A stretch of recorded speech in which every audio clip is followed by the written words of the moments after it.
Hello friends, आप सभी का मेरे यूट्यूब चैनल में स्वागत है। आज हम लोग JSL PS के कुछ एक्सपेक्टेड रीजनिंग को देखेंगे। तो पहला सवाल आपके स्क्रीन पे है, वीडियो को पॉज करके सबसे पहले खुद से बनाने का प्रयास करें। चलिए, पहला सवाल कहा गया है, अमन नमन से तेज दौड़ता है। नमन से अमन तेज दौड़ता है। आगे कहा गया है, किंतु, तो ये याद रख लीजिएगा, किंतु, परंतु, लेकिन और वो हमेशा पहले वाले को बताता है। तो दीवान जो है मोनू से भी तेज दौड़ेगा और वो अमन से भी तेज दौड़ेगा। तो हम दीवान को ऊपर लिख देते हैं और मोनू नीचे हो जाएगा। लेकिन फिर लिखा गया, किंतु विजय जितना तेज नहीं दौड़ता है। तो अभी बताए थे किंतु किसके लिए आएगा, पहले वाले के लिए। तो पहले कौन है, दीवान। तो दीवान से भी ऊपर कौन हो जाएगा, विजय। तो पूछा गया सबसे तेज कौन दौड़ता है, तो आंसर क्या हो जाएगा, विजय। चलिए, दूसरा सवाल आपके स्क्रीन पे है, ब्लड रिलेशन का सवाल है। सबसे पहले ऐसे सवाल आए ना, तो सबसे पहले एक लाइन को इस तरीके से ड्रॉ कर लीजिए। ये ऊपर वाले माता पिता, चाचा चाची, मामा मामी, और ये खुद के लिए और ये चाइल्ड के लिए अगर दिया रहेगा तो इसमें रखेंगे। तो कहा गया एक्स और वाई, ठीक ना, वो भाई हैं। तो हम इसको कौन से लाइन में बैठा देंगे, इस वाले लाइन में। अब भाई है तो दोनों का जेंडर हम क्या बताएं, रेक्टेंगल से दे दीजिए पुरुष के लिए और सर्कल से दीजिए वुमेन के लिए। आगे कहा गया आर जो है पिता है किसका, बाई का। तब बाई का पिता आर है तो आर को हम यहाँ बैठा दिए, पिता है तो इसका जेंडर इस तरीके से कर दीजिए। आगे एस और टी के बारे में कह रहा है, तो अभी तक एस और टी नहीं आया, लेकिन यहाँ पे कहा और एक्स का मामा है। तो और किसको बताएगा, एस को।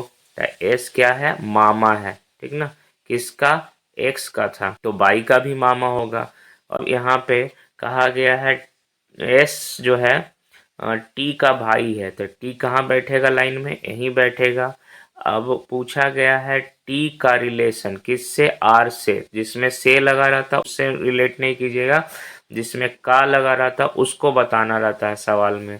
तो अब देखो, ये हो गया इसका पिता, ये इसका मामा, तो ये इसकी क्या हो सकती है, यहाँ पर इसकी बहन होगी और आर की क्या होगी, पत्नी। तो आंसर क्या हो जाएगा, बी नंबर। अगला सवाल आपका कहा गया है, 9 दिन पहले मोहिनी जो है वो सिनेमा देखने गई और वह केवल बृहस्पतिवार को सिनेमा जाती है। तो बृहस्पतिवार को अगर वो सिनेमा देखने जाती है तो ये, और 9 दिन पहले, तो ध्यान रखना है बृहस्पतिवार से वो फिर बृहस्पतिवार आने में कितना दिन लग जाएगा, 7 दिन। और आपको यहाँ सवाल कहा है 9 दिन, तो आपको 2 दिन क्या हो रहा है, एक्स्ट्रा। तो बृहस्पति से 2 दिन चले जाइए तो फ्राइडे और सैटरडे आंसर हो जाएगा। किसी भी डेज का जो रिपीटेशन होता है वो 7 दिन पे होता है। तो हमें यहाँ जानते हैं कि 9 दिन में 7 दिन करेंगे तो 7वां दिन बृहस्पति हो जाएगा, 2 दिन एक्स्ट्रा हो रहा है तो 2 दिन शुक्र और शनिवार। तो 2 दिन बाद कौन सा दिन हो जाएगा, शनिवार। अगला सवाल कहा गया है कि इसमें से ऑड को छांटिए। तो हम जानते हैं महाभारत का जो युद्ध हुआ था वो कुरुक्षेत्र में हुआ था, और पानीपत का जो युद्ध हुआ था ये भी एक युद्ध से है, और हल्दी घाटी का भी एक युद्ध है।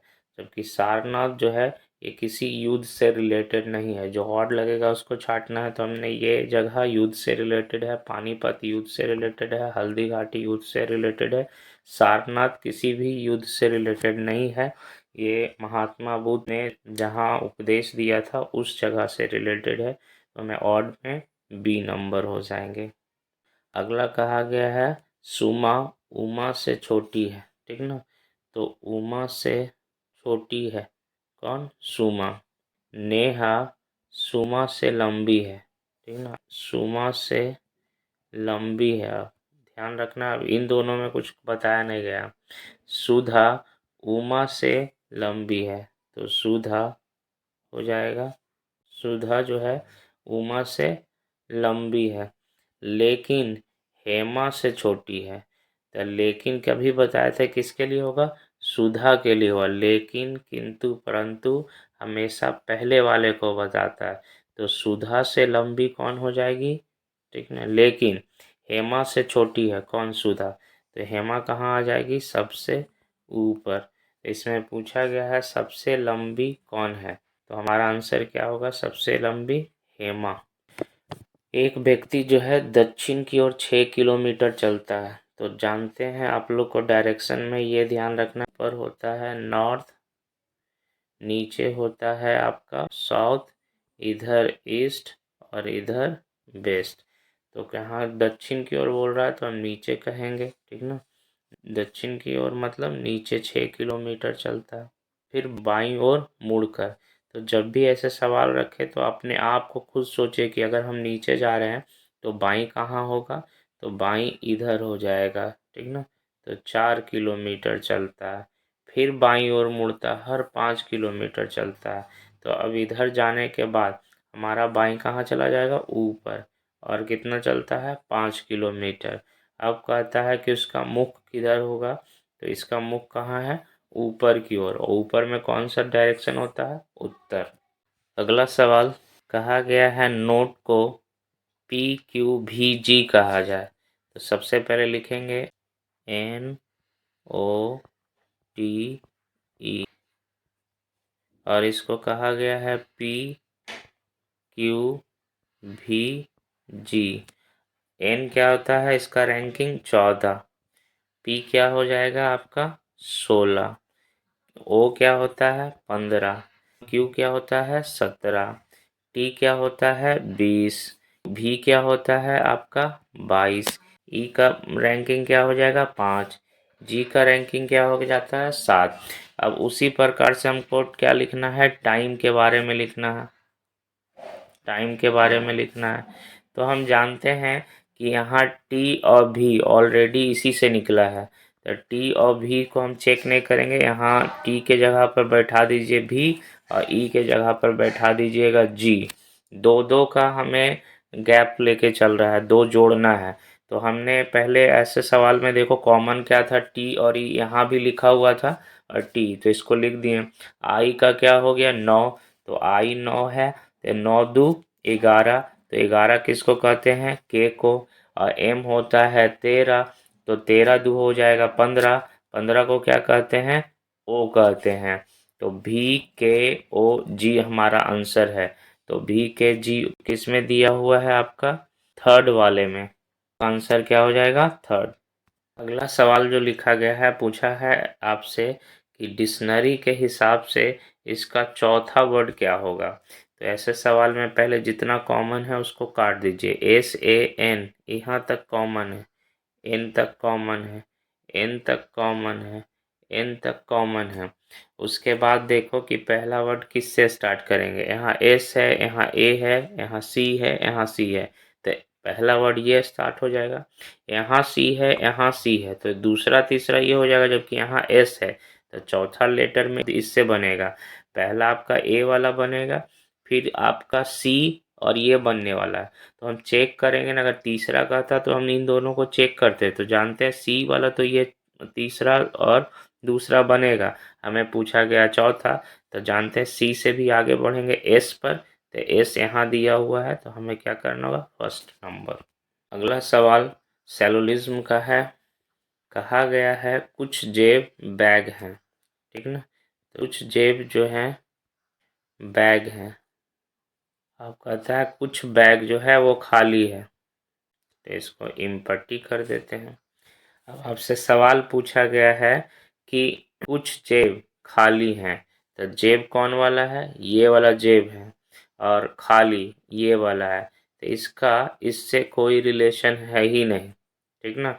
जेब आपका यहीं तक है और इम्पट्टी वाला खाली वाला यहाँ से है, तो हम इन दोनों में कोई रिलेशन नहीं है, तो पहला हो गया आपका गलत। दूसरा गया कुछ बैग खाली है, तो बैग बीच में है और खाली है। अब कुछ बोल रहा है तो देख लीजिए यहाँ पर दोनों में टच हो रहा है, तो हम क्या करेंगे, सेकेंड वाला हो जाएगा सही, तो इसका सही आंसर हो जाएगा बी।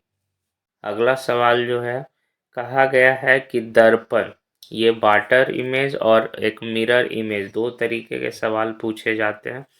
तो चलिए, ये मिरर इमेज का है। कहा गया दर्पण में अगर घड़ी के प्रतिबिंब 3:15 में है तो घड़ी में क्या दिखाया जाएगा। अगर घड़ी में आपके 3:15 है तो उसे अगर हम दर्पण में देखें तो कितना बजेगा।